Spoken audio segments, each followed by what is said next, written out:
Yata Havove Taratu Asachinaja Mangeus Tatamringo Shatirana Angeus Mazai Shatrincha Tauraya Imregopyo Tadagvasari Yadam Venyom Ataratus Asachiraja Vangeus Atam Ringo Shatirana Angeus Madai Shatrincha Auraya Imregopyo Tadagvasari Ashim Vahu Vaistemasti Ushtarnasti Ustamai Yadisai Vaistai Ashim. Thank you everyone.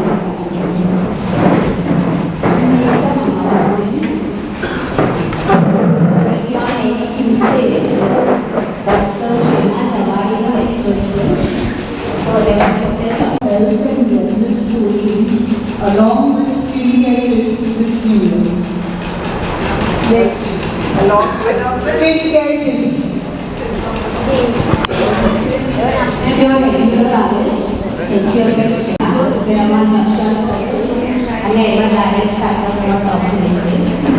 the Friday night is a campus અને પછીનો બીજો programme છે new year પર દાદરમાં મીઠું જેસિયા તરફથી programme થાય એના બધા કોન્ટેસ્ટ છે પેપરમાં આવેલું છે મ્યુઝિક છે ફેશન શો છે તો તમે કંઈ ડિટેલ ચલો મને So now we'll start the program and hand over the mic to Mr. Havove's mystery. Thank you. Ladies and gentlemen, good evening. Good evening and thank you for being here, all of you, on a working day. I'll straight away go to introducing the speaker of the day. This lady standing here is Havove Tarapore. Even resident of Canada, chair. One part of the time in the year she spends in India. And this time she has made excellent use of her stay in India by educating all of us in the community on various topics of religion. હવે એવનનું background આપું તો even કેનેડામાં એક charitable organisation ચલાવે છે હુમટ Parsi Irani charitable organisation કરીને જેનું main objective છે રિલિજિયસ એજ્યુકેશન સ્પ્રેડ કરવાનું રિલિજિયસ ટોપિક્સની ઉપર ઇવન પોતે બુક્સો લખે જ રિસર્ચ કરે જ and a little humanitarian aid also she gives to various people on the quiet. એવને ઘણી ચીજોને વારે મદદ કીધેલી છે ક્વાયટલી ને ઘણું એવન આગળ રિલિજિયસ મેટર્સમાં ઘણું આગળ પુશ કરે છે બાય વે ઓફ એજ્યુકેશન ને since she is been in India for some time now even છેલ્લા 4-5 મહિનાથી ઇન્ડિયામાં છે for some personal work of hers ને એવને આ ત્રીજું કે ચોથું લેક્ચર હશે આઈ થિંક તમારું ત્રીજું છે I think in India and write from the first lecture that she has given to the community, she has been a hit. People have been requesting us કે એવને ઘરી ઘરી લાવો. In fact, I have requested her કે હવે તમે Canada છોડીને India આવી જાઓ તો બધું બરાબર થઈ જશે પણ I don't think she is very happy with that. She remembers the house again. So anyway, આજની એવને જે ટોપિક લીધેલી છે તે ઘણી જ ઇન્ટરેસ્ટિંગ છે ને ઘણી કોન્ટ્રોવર્શિયલ બી છે. એવી ટોપિક છે જે અમારા અગાઉના જે ટીચર્સ હતા તે કહેતા હતા કે બધાની કાનની ટીચકી જરા વારમાં લાલ થઈ જાય. કોઈ કે છે રીઇન્કાર્નેશન આજના સ્કોલરોને તમે પૂછશો મોટા વડા દસ્તુરજીઓને and all that they will say જરાક બી નથી આપણા ધર્મમાં જરા બી એવું કંઈ લખ્યું જ નથી કે બી પણ there are scholars who have done research and who will point out paragraph and verse in our own scriptures which directly point towards reincarnation. Anyway, તો આજે આપણે તે બધું બેઉ ચીજોને આપણે મિક્સ નહીં કરીએ and we will hear her. What is her point of view? And I'm telling you for a fact it's going to be extremely interesting. Havove, over to you. Thank you. Thank you. Thank you very much. Very honored to be here and honored to have you all coming. Such a long way, traffic ma badu. And I'm very pleased to be here because my passion is to spread faith about our religion. ને હમણાં જ વાત થઈ બે જણા સાથે, and they said that you've picked a topic which is very controversial and people are afraid to speak of it, so we want to hear what you have to say. So I want to say from the beginning, it's not what I have to say. We have done some research and I'm going to submit that research to you.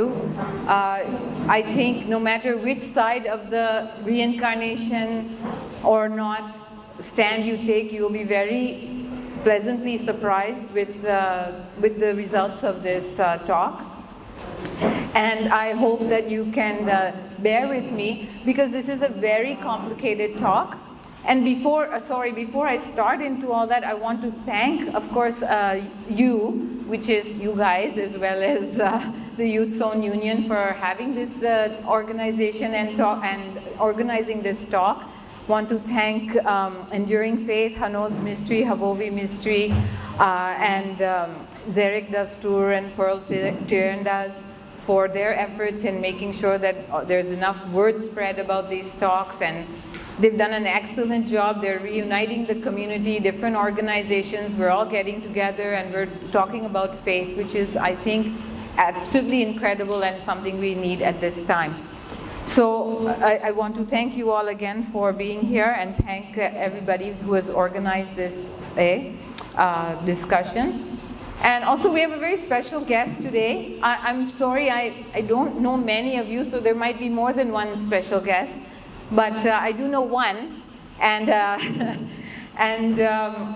have to say it's quite an honor for us all, especially me, for Mariano to be here. He's an excellent, I shouldn't say excellent, he's done his master's, his thesis on our esoteric side of religion, and I'm honored that he's here to listen to this. Oh, sorry. Mariano Erequilo. Please stand up. Mariano's done fantastic research. Fantastic research, better than any other Western scholar, I would say, with great sincerity, and that is why I'm saying that I'm really pleased he's here. Okay, so without much ado, this is our very controversial topic. Is there reincarnation? Is there life after death? Is there resurrection? Is there merging with aura? Very controversial topics, I understand, but I hope by the end of this talk, there will end all controversies, and I hope that all sides will be very, very happy, because these topics, these thoughts are like, they're pieces of a puzzle, which we simply have to place together in the right places. And when we do that, we will see the whole picture come about. And it's a big picture, and it's a long picture. So do give me some time to address it. So we are here today because, you know, we want to know, some people say there's reincarnation, and you know, they feel, okay, we come back, we have karma, so we have to come back. Other people say, as a Zoroastrian, there's no way there can be reincarnation. We say names in our prayers, we are calling souls back, and they're coming through our prayers, and hence no reincarnation. There are students that have studied Zoroastrianism, and I feel taken a bit of a Christian approach to what we call frashokerti, which is what they call renovation. And I think they're taking it as a bodily, resurrection of the body, instead of a perfection, a spiritual perfection of the soul. So I hope that, and then some people say, we leave this earth and then we merge with Aura Mazda. So the question is then, you know, there's all these thoughts, there is imperfection if you don't put it in the right place, right? So if death could deliver us to oneness, apne siddha Dado Mazni sathe just mali leye, so then what would be the meaning of life? Why are we here? What would be the purpose going through this suffering and everything? Why not just stay with him in the first place? I mean, when we give our children Play-Doh and they make little figurines and they're doing it for fun, but I'm sure Aura Mazda is not having fun with our human existence in the suffering and the pleasure. It is all for a purpose. So what is that purpose of life then, if we could just merge with him right away? Okay, what would be the purpose of all our joys, our sadness, our learning, our education in life? Where does karma play a role in all these things? And then also, if we just die and go to Aramazda straight away, what is the purpose of being a good human being? Why bother going through religion? Why bother wearing sadrakasti? Why bother with all of these things if it was all just that simple? So today you're going to find out that it's not simple at all. And it's a very, very complex topic. Because to understand these concepts, we're going to have to understand why we are here in the first place. Why have we come into this life? How did our souls, our body satakem milavyu, how did it get attached to our body, the soul? Okay, and that means we have to discuss creation. Why are we here? That means we have to discuss the purpose of life. And how will we return to Aura? When we finally discuss those two, then we will be able to discuss all these afterlife issues. So it's a long topic. Stay with me. We are first going to discuss the concept of time and our perception of time and what is true about time. Then we're going to go on to discuss our 9 elements. Some of you that are here, I'm sure you've been to many religious lectures and you know that a human being has 9 elements, 3 physical, 3 subtle, and 3 divine. So we have 9 elements. For those of you who do not know, we will go through it very quickly. Then we'll have to talk about why we have come. Why are we here on this earth? Only then we will know what we're going to do when we go back. So that going back journey after death, so that involves all of these concepts together. Tanasak, you must have heard the words Tan Pasin, Kaetwadat, Frashokherti, Frashogard, ultimate merging with Aura. If you haven't heard these words, I'm going to give you a very, very brief description. Tanasak is all the souls like us, you and me. Okay, we have not detached ourselves completely from the pull of negative forces within us. Shall I get a tax bill, pay the tax, or should I pay the person cash? Shall I, anything, any kind of a draw that is away from truth, any kind of a draw that is selfish and not selfless. Because until we are becoming completely selfless and completely disengaged with the pull of our own forces, inner forces within us, until we do not have an inner battle against good or evil. So we don't have to worry, should I say somebody looks good when they don't? Even simple things. The truth is the truth, the lie is the lie. So we are all still attached to these, and even mortal enjoyments. We want good food, we want a good life, we want a good house, we want a good car. But we never say, okay, I'm going to sacrifice everything. I don't need it. I'm going to Dada or Mazda. So I want to give up my life, my car, my house, my good way, my money. We don't say that. So we are all Tanasak. Okay, Tan Pasin, then going to the next stage of our soul. It's not a stage of the soul, but next stage in the journey. Those are those souls that are, you can call them saintly. They have detached themselves from all these negative pull. The pull of self-centeredness, the pull from the ego, the pull from, they don't have any battle. Truth is the truth, lie is the lie. They want to move towards God, they're not attached to anything else. These Tanpasin souls, that is what Tanpasin is. We'll talk about it later. Then Kaetwadat. Kaetwadat is after you become that, you merge, you're going into the higher, passing the Nisti Asman. This might be new words for some people, but we'll get into it. Nisti Asman. You merge with your soul mate. Your soul merges with its twin, basically. That is Kaetwadat. Then we have Farshokhetri, which is what people call resurrection, I think it's misunderstood as a physical resurrection. It's actually a spiritual resurrection, because there would be no point in having a physical resurrection. We are here to remove the physical matter from our soul, the pull of physical matter from our soul, and be free of it. So this is a spiritual renovation, that is Frashokerti, and your body then becomes luminous and not like us that you can see. And after that, we get what we call Frashogad, where your soul is now free from attachment. And finally, we get the stage of merging into aura. So right now, in this very few minutes, I hope that I have shown, at least given the idea that really everybody is right. There is everything. There is renovation. There is Frashokerti. There is liberation of the soul. There is merging into aura. It's just a matter of putting the pieces in the right place.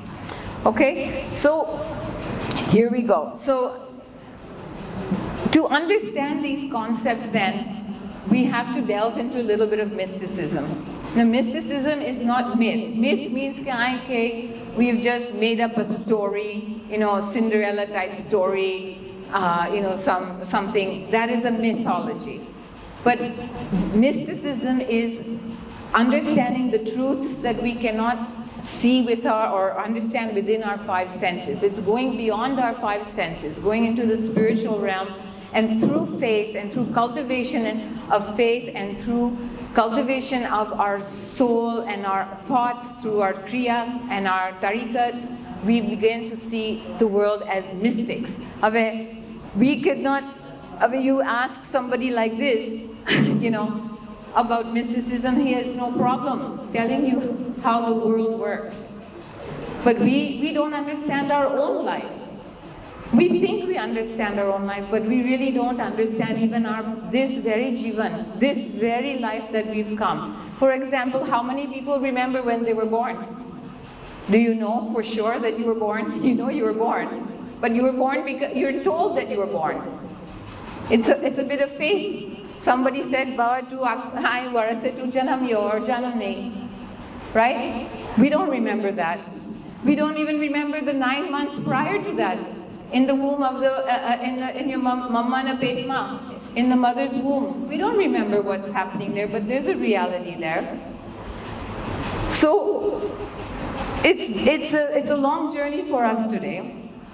And we're going to start right there at the mother, in the womb of the mother, right now. So, because our perception of time, when we talk about these concepts, people want to know, did my brother reincarnate? Did my mother reincarnate and become my son or my daughter? These thoughts are incorrect. These thoughts, I'll tell you right now, are very incorrect, because these concepts of reincarnation and stuff take thousands and thousands of years to occur.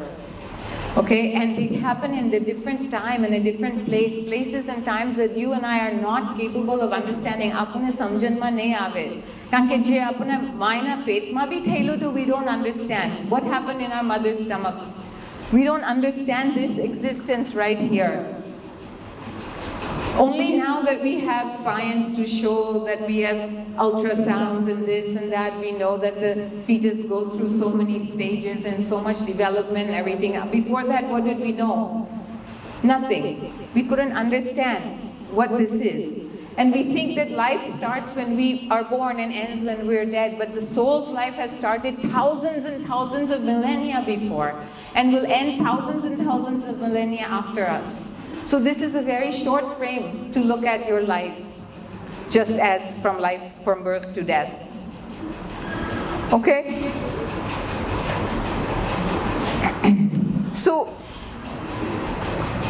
even just saying that, the stages that we went through in our mother's stomach, as a fetus, there's so many stages. Similarly, our life as a soul, not this life, but the life as a soul, the thousands of years that you have existed, you have to go through many, many stages. In our books, there are 27 stages of soul advancement.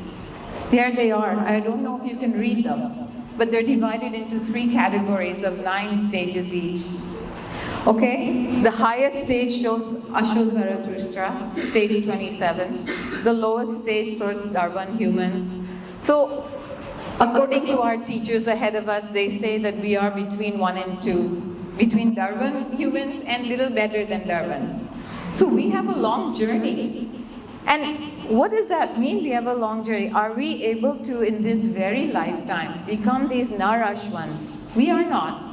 Are we able to become these Ashwans who are Tan Ashna Ashwans? These are all higher stages. When did they happen? Nabadaji's Ashwans. You know, if you have ever listened to Marazban Hatiram's lectures on the Shahnama, you will hear about all of these Namadaji's Ashwans, you know, Proyo Dukesh Ruwano of our past, the time of Zarathustra, and you'll bring tears to your eyes because you will think, wow, what kind of souls were these? What kind of humans were these? Incredible feats they have done. We are nowhere near that. We are nowhere near merging into Aura right now. We have a long way to go. So I'm gonna, you know, this is a long talk, and even if the concepts are new, and I'm not able to discuss them obviously entirely, you have to understand that I'm just trying to get to one final end of what's going to happen after we die. But before that, I have to talk about how we got here.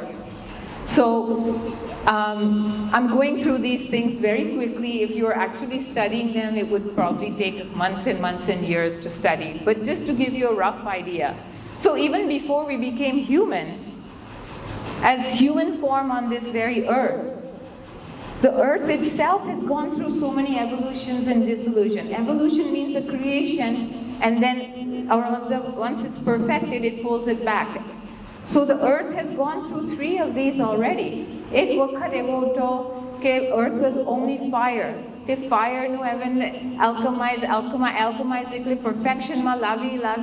When that fire energies were perfected, then earth itself goes back to Chinwat. Then it comes again a time when the earth comes back out, again another evolution. And it's an evolution of air. It all thousands and thousands of millennia pass until there is a perfection in the earth for that element of air. And we'll discuss what these elements are in a minute. And then it went back again to Chinwat. And then again there was an evolution of water. Now, aaj science ma amna better maina par Canada ma we get these little science snippets on the news, and they were saying that now telescopes can see far distant galaxies, and they've found planets that were only fire, and they've found planets that were only water, and it reminds me of this. So our earth has gone through these evolutions, and now we're in the final evolution of matter, and we have now the earth as we know it, over here in green. So when the earth went through all these evolutions and dissolutions, back and forth from Chinwat, these elements of our 9 elements of our body were created. Now we have the immortal and divine elements. That was there before. That's right from Hasti. That's from the highest heaven. That's before creation. Pravashi, okay, which is sublime light. There's Bodang, okay, which is our soul's counterpart, or twin, you can say. But that twin has perfect divine knowledge, and our soul has deficient knowledge of the divine. Then through these evolutions, we developed what we call Care, Tivishi, and Ushtana. Care being our chakra that surround us. Tivishi is desirable forces, good desires, positive, moving us in the right direction. Ushtanap is our life energy. I'm going through them very fast. I'm sorry for people who are new to this. Then we have developed the body. In this last evolution of matter and earth, we have got the body and the physical attributes, which is Azdibish, etheric double. We have Tanu, which is the body that includes our skeleton and our outer skin and everything, and Gaetha, which is our organs. So basically, what this is if you can try to imagine what all this is, it's not really three bodies like shown here. I think it's just shown this way to make us understand that there's 9 elements. But let me try to explain to you differently. It's like taking if there was a glass of water and there was mud inside that water, if you just let it sit, all the mud will sit at the bottom. But then the mud is always there in that glass. So how to get rid of it? If you mix up the glass, the mud will make everything, or the whole water will become murky and dirty. Correct? So somehow we have to pull the good water out and able to remove the dirt. Right? So this is what nature, what God, what Dador Mazda has done for us already. It has removed the highest elements, Pravashi, Bodang, Urvan. It has separated it from our Kerb, Tivishin, Ushtanam. So you can see that it's a process of, like, how would you say, sifting through atto, or sifting through something to remove the solid elements and let the divine elements become separated. So it's a way of separating the negative from us. In the same way that if we got some kind of a cut or some kind of a entry into our system, you would want to take it and pull it out. You want to pull it out. So nature is pulling out this negative, this dirt that is in us, and keeping the other elements of us pure and perfect and clean. So this is just part of the whole discussion. I'm going to move on. These are just pieces of the puzzle that I'm trying to put towards you. And so now, to discuss things like Ketwadat, reincarnation, merging with Dador Mazda, we have to put the pieces in the right place. And how do we do that? We cannot do that without talking about time. Just like there was a time when you were in your mother's stomach, and now then there was a time when you were a child and an adult, and you had different things to do and different responsibilities. Our time as a soul is important to discuss if you want to know the truth about these concepts. Okay, so before, basically, you have now realized, when we're talking about all these evolutions and dissolutions, that before humans appeared on Earth, there was eons of time that have passed by. Okay? Sorry. And time and apra dharma apra sukhe and zarvan ke. So zarvan is one of the most important aspects of our creations of Dador Mazda. And it isn't what we think time is lineal. Zarvan is actually not lineal, it's cyclical.